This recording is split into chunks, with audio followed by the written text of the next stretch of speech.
Wringer, Day 4, Chapter 14. Or was it? So often Palmer dreamed of pigeons. That's what he thought it might be, a dream. He pulled down the shade. He walked around his room. He kicked his hippo slippers across the floor. He picked up his little foam basketball and lobbed some hook shots into the net hanging from the back of his door. He returned to the window. He lifted the bottom of the shade an inch. He peeked. He saw a pair of small, pink, turkey-like legs rising to gray, feathery plumpness. He lifted the shade fully. It was no dream. Palmer flapped his hand. Shoo, shoo, he whispered. The bird pecked at the window pane. Just what Palmer needed. To be seen in the company of a pigeon. Beans would wring both their necks. Go, go! The bird tapped, as if replying in pigeon code. Palmer rammed down the shade. What a stupid pigeon. 1,000,000 towns to choose from all over the country, and this bird brain picks the one that shoots 5,000 of them every year, and all of the houses in town. The door opened. His mother poked her head in, surprised. You're up. Just got up, he managed to say. I heard you coming. The door closed. Palmer rushed through everything that morning. He couldn't wait to get out of the house. He was 10 minutes early at the corner, where he met the guys every school day. They were 2 blocks away when he saw him. They waved crazily and yelled, Snots, snots, and came running. They knocked each other into snowbanks in their attempts to reach him first. Palmer's eyes watered. He gave out a giggle. He felt so good. The walk to school became one long snowball fight. All along the way, Beans noticed Dorothy Gruzik walking behind them. Enemy ambush, he cried out. Counterattack. The 4 of them fired volleys at her. She hunched and turned as snowballs exploded on the back of her red coat. Palmer could not remember seeing the coat before. Must have gotten it for Christmas, he thought as he packed and fired. Battleship barrage, shrieked Beans. Palmer fired without restraint. Since summer, he had hardly spoken to her. He had found out there just wasn't room in his life for both Dorothy and the guys. Like peanut butter and pickles, they didn't mix. It seemed like everything the guys liked, everything they stood for, she did not. Thanks to the guys, he finally saw her for the hooper she was. She never laughed, never had any fun. Even now, look at her, just crouching there, not a peep. No screaming, no crying, no running away like any normal girl. Always had to act so big. And 3 weeks ago, for the first time ever, she had not invited him to her birthday party. The school bell was ringing. Let's go, shouted Beans. Give it a little extra, Giving it a little extra. Palmer fired final cannonball. It splattered white against the red coat, and he ran inside with the guys. All day long, he had a hard time concentrating. He kept thinking of the pigeon. Where did it come from? How did it get here? Did the blizzard blow it in? Where was it going now? Anywhere but my house, thought Palmer. After school, he forgot about the bird in a flurry of snowballs and the crackle of sled runners on Valentine's Hill. He plunged and snowballed and tumbled and laughed until the sky in the west turned fiery orange. He made it home just in time for dinner. He did his homework. He played with his toy soldiers. The sky outside his window was pitch black. He did not want to look, but he had to. He got his father's flashlight. Slowly he raised the shade. He could see nothing but the reflection of his own room off the window pane. He raised the window. Light spilled from his room onto the snow-capped porch roof. He saw pigeon tracks, but no pigeon. He leaned out the window. He turned on the flashlight and swept it across the roof, back and forth, corner to corner. He saw nothing but silence now. He closed the window, lowered the shade, turned off the flashlight. He sat on the edge of his bed. He took a deep breath. He felt better. Chapter 15. Tapping. Again, next morning. Oh, no. He reached out from the groceries, lifted the hem of the shade 2 inches. There it was, from the groggies, lifted the hem of the shade 2 inches. There it was, the world's dumbest bird, dipping its dumb head down so its orange button eye could stare back at him. Palmer knelt at the window. He talked to the orange eye. Don't you want to live, you stupid cluck? Go look at the soccer field. This town kills pigeons. There's a guy named Beans. He's my friend, but he's not your friend. He hates you. If he ever sees you, he'll wring your neck. And if you don't care about yourself, how about me? What do you think's going to happen to me if people think I have a pigeon? He raised the shade. The pigeon's head rose with it. Please, please, he put his palms together prayerfully. Go back where you came from. We don't want you here. The bird tapped on the window pane. Palmer shook his fist and yanked down the shade. Later during breakfast, as he chewed a spoonful of Frankenpuffs, he suddenly saw the issue. Food. The bird was hungry. Fine, so he feeds the bird. But what happens then? Does the bird eat and fly away to the next town, or does it return to the back bedroom window where it got its last meal? Palmer was afraid he knew the answer. He knew that food was a powerful persuader of animals. Even his mother had told him once about a stray cat. Don't feed him, or he'll keep coming back. If he fed this pigeon, it would be like sending it an invitation to return, an invitation to disaster. That's why Palmer was surprised to find himself carrying a handful of Frankenpuffs up the stairs, and opening his window, and tossing the puffs onto the snow, now crusted and gleaming with sun melt. Puffs disappeared in the bird's beak. Palmer could not stop watching. Like the pigeons he had seen in the city, this one was mostly gray, the color of eraser-smeared blackboard. But there was more. As the bird pecked at the puffs, sunlight skipped off glossings of green and purple around its neck. Palmer counted. Gray overfall feathering, 1. Orange eyes trimmed in black, 2, 3. Tan beak, 4. Pink legs and feet, 5. Green and purple neck, 6, 7. White wingtips, 8. 8! Who would have thought one miserable winged rat had so many colors? At the door, his mother's voice alarmed. Palmer, I thought you were gone. School starts in 10 minutes. He slammed down the shade, prayed she hadn't seen. He loaded what needed loading, coat, boots, and ran. The sidewalks were empty, the guys gone. School came much too soon. He did not want to stop running. All day long he was twitchy, runnerish. All day long he kept asking himself, why did I do that? But he knew why. He just did not want to say, not even to himself. After school he ran. The guys spotted him. Hey, Snots, where are you going? Home, he called. My mom gave me a job. By the time he reached his bedroom, he was gasping. He threw up the shade. The Frankenpuffs were gone, so was the bird. He scanned the empty blue sky. How should he feel? He thought of the pigeon flying over the snow-covered land, looking for another window at another bedroom, and he felt bad. He thought of the guys coming over and not finding him with a pigeon, and he felt good. He opened the window and with his fist crushed the crusty, footprinted snow in front of it. No one would know a bird had been there. He lay on the bed. He no longer felt like running. He wondered if pigeons flew south in winter, like geese. He wondered how far away it was by now. He thought about somebody else feeding the pigeon, and he felt jealous. Then he felt nervous, realizing he was thinking of it as his pigeon. And what a dangerous thought that could be around here.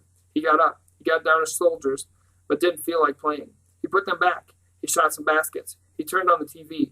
He watched, but he wasn't paying close attention. There was Sesame Street, with the Cookie Monster spewing crumbs all over the place. Then Gilligan's Island. The snooty, fancy-talking man was trying to crack a coconut with his wife's high-heeled shoe. He kept hammering until Gilligan snatched away the coconut and cracked it open by bonking it against his own head. But the hammering went on, right into the commercial. Right into the commercial. Palmer sprang to the window. There it was. Pigeon! He yelped out aloud. His first thought was to feed it, so it wouldn't go away. He made a gesture of patience with his hands. Through the window he called, just wait here, wait there, hold on. He raced through his room. He was always leaving something lying around. Potato chips, pretzels, half a cupcake. He darted into the closet, dived under the bed, yanked open the doors, nothing. Not a scrap. The bird was tapping. It was still daylight outside, but fading. Just a minute, 1 second, he called. He'd have to go downstairs, get something from the kitchen, which was fine, except what if the bird got tired of waiting? Maybe flying around all day, it had found a friendlier window, one that didn't make it wait so long. Maybe the next time it went away, it would not come back. Ever. Palmer did not think. He did not use one bit of good sense he was born with. He simply walked across the room and opened the window. Chapter 16. The bird walked in. Not hopped, walked, like a person, like those city pigeons he had seen. Head bobbing, all business, cool as you please, like it owned the joint. Walked across the windowsill onto the back of Palmer's hand, strolled up his right arm, nipped Palmer's earlobe, ow, and hopped onto the top of Palmer's head. Palmer stood rock still, afraid to move, even his eyeballs. Pointy little toes were moving in his hair. It felt scratchy good. The bird made a sound like a chuckle, like it had just heard a joke, and then a wing flap was gone. Palmer turned and found it walking across the floor. Seen from behind, the pigeon waddled. Hunger had not been its problem. It was pudgy. The bird hopped onto Palmer's bed and took a walk around, with each step nodding approvingly, as if to say, so far so good. I think I'll like this place. Its orange eye never blinked. It flew to the bookcase, ambled across the booktops, pecked at pages. It checked out the TV, but it did not seem interested in the program of the moment, the 5 o'clock news. It stepped through the circular UHF antenna, like a show dog through a hoop, and moved on to the top of the dresser, where its waddle tipped over Palmer's family picture, the candle he made at school, and everything else that had been standing. From there it swooped down to Palmer's stack of comic books. The landing was a disaster. As soon as the bird's feet touched down, the flimsy cover of the top comic gave way, and the bird, with a startled "oh," Palmer imagined, tumbled beak over toes to the floor. It felt It left a white quarter-sized glop where it landed and marched over to the wastebasket. Palmer yelled with laughter just as his mother came in asking, "What's so funny?" Palmer stiffened. He blurted, "Nothing. Something on TV." The wastebasket was behind the door she had just opened. He willed her not to look. She frowned. "Why is the window open? It's cold in here." He jumped up and shut the window. "Time for dinner?" Before she could answer, he snapped off the TV and the light, pulled the door shut, and bounded downstairs, announcing, "I'm starving. Let's eat." When Palmer returned to his room after dinner, he did not see the pigeon. The white glop on the floor had dried to powder. He kept looking, in the corners, under the bed. Finally, he found the bird in the closet, on the high shelf. It was resting on its stomach on the shoebox that had housed the toy soldiers. Its eyes were closed. Palmer emptied his pocket full of Frankenpuffs onto his homework desk. He took off his sneakers so he would not make too much noise walking around. He turned out the overhead light and turned on the desk lamp. He cleaned up the white spot on the floor. He did his homework. He watched some TV. He mounted some Beetle Bailey comics in his collection book. He ate his snack. He read 2 chapters of a book. He did everything he usually did on a school night, except he did it more quietly, and with a warm, giggly, "I've got a secret" feeling, and with a peek into the closet every 5 minutes. When his mother came in to say goodnight, and to ask if he had brushed his teeth, he knew it was time to have a talk with her. "Mom?" "Yes." She was standing in the doorway, her hand on the knob. "Do you think maybe when you come to my room from now on, you could knock?" He had tried to say it casually in his best no-big-deal voice, hoping she would receive it just as casually and replying with a shrug, "Sure, no problem." Ha! When did his mother ever make it that easy? She stood staring at him from the doorway, her eyes blinking, her expression a total blank, like he had just spoken to her in a foreign language. Then a faint amusement overcame her face, and she said, "Okay," casually, with a shrug. "Amazing." She smiled and closed the door. Too amazing. What if she wasn't as casual as she acted? What if she came around snooping? He had to give her a reason. He opened the door. She was halfway down the stairs. "You want to know the reason?" She stopped, turned, looked up at him. "Okay. Well," he said, "it's like you. It's like, I'm getting older now." He stared at her. How could he say this? She said it for him. "And you're a boy, and I'm a girl, and you're getting too big for girls to see you in your underwear, even if a girl is your mother. So you want a warning. So you have time to cover yourself up, right?" He nodded. "Yeah. Just one question." "What?" "Aren't you still a little young for that?" "I'm mature for my age." She nodded thoughtfully. "Oh, I see." She started down the stairs, stopped, turned back. "How about besides knocking, if I blow a whistle when I'm on my way?" Her eyes were twinkling. "Mom, am I still allowed to wash your underwear?" Palmer closed the door. In another second, he'd be laughing. Palmer went to bed that night with a grin on his face. For the first time in his life, he was not the only sleeper in his room. He did not turn on the nightlight. Chapter 17. A pinch on his earlobe woke him. He opened one eye to find an orange button staring back. The pigeon was on his pillow, sounding like someone gargling water. Again it nipped his earlobe. Ow! Palmer swiped, and the bird flew to the foot of the bed. "I'm awake, okay?" Palmer wondered if his old pair of earmuffs was still around. A knock at the door. His mother. "Palmer!" "Yeah?" He threw his blanket over the pigeon. "Time to get up." True to her word, she did not come in. "Okay, I'm up." She went away. The blanket moved like a ghost over his bed. He pulled it back. With a gobble, the pigeon flew off to the comic book stack. Like the day before, it skidded off the top comic and onto the floor. This bird, thought Palmer, is either dumb, clumsy, or a comedian. Palmer dressed and went down for breakfast. This time, he returned not only with Frankenpuffs, but grape nuts as well.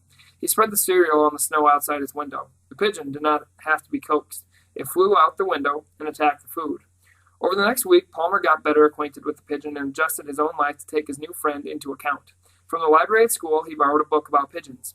Actually, he sneaked it out. When it came to pigeons, he did not trust anyone in town, except maybe Dorothy Gruzik. It occurred to him that if he walked up to the front desk with a pigeon book in his hand, someone might see him, though certainly not Beans, who avoided the library like toothpaste. Or the librarian might look at him funny. Or she might act nice and then, as soon as he left, report him to the authorities. So he slipped the book into his bag and walked out as innocent-looking as possible.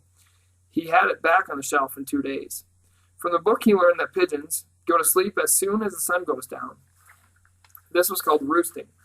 He learned that it was okay to feed his pigeon cereal, but that outside on its own it would probably eat some gravel. The gravel goes into the gizzard and grinds the food as it comes down, since the pigeon has no teeth in its mouth to chew with.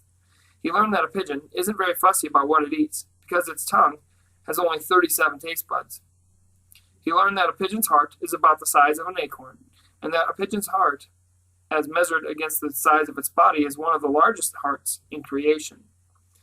Palmer learned that in the wild, pigeons used to live in the nooks and crannies of high, rocky cliffs.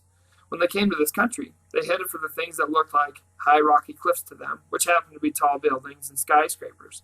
And that's why pigeons live mostly in big cities. He read about the passenger pigeon. Flocks of them numbered in the millions. So many were there that when they flew, they would block out the sun and people would have to light torches. And then people began to shoot them, even dynamite them. And by 1914, the last passenger pigeon was dead. There's something about pigeons, thought Palmer, that makes people want to shoot them. Whatever that thing was, he could not find it in the book, but he found much else. The book was 89 pages long, and this surprised Palmer. He never would have guessed that there were 89 pages worth of things to say about pigeons. But then, come to think of it, he himself could have written many pages about his own pigeon, and no question now, it was his. He could write about the pigeon tapping on the window every afternoon until he let it in, the pigeon strutting across the sill and onto his bed, then flying from spot to spot in the room, perching for a moment at every stop, as if to say, just making sure everything's as I left it. The pigeon banana peeling off the comic book stack in a clownish flop. Palmer finding his pigeon roosting in the closet every night after dinner. And the sounds, so many, so different. There were tootles and grumbles and rumbles and sighs and gobbles and giggles and even a woof. His new roommate was a one-bird band. He thought about a name. He thought about how the pigeon nipped his ear each morning. In fact, it was always nipping at something. The Nerf ball, the gray soldiers, book covers. No, there it was, Nipper. And simply because Nipper sounded like a boy's name, it became he. Before long, a routine had developed. Wake up, the alarm clock being nips on his earlobe. Pretend to be groggy when Mom knocks with official wake-up call. Let Nipper out. Leave food on porch roof. He had bought a box of Honey Crunchers, which he kept in his closet. He had studied cereal boxes and found out that Honey Crunchers contain a lot of fat, and fat helps keep a pigeon warm in the winter. So said the book. Clean room, leave no evidence of roommate. Go to school, or on weekends, out to play. Act normal, return home, let Nipper in. Nipper walks up arm, stands on Palmer's head. Feels good. Nipper checks out room. Nipper skids off comment stack, laugh. Play ball with Nipper. Nipper would perch on the basket rim while Palmer tossed in Nerf balls, shots. As the ball went by, Nipper nipped at it. Sometimes he caught it before it went through the net. Go to dinner, return to find Nipper roosting. Homework, read, TV, go to closet, whisper goodnight, Nipper, go to bed.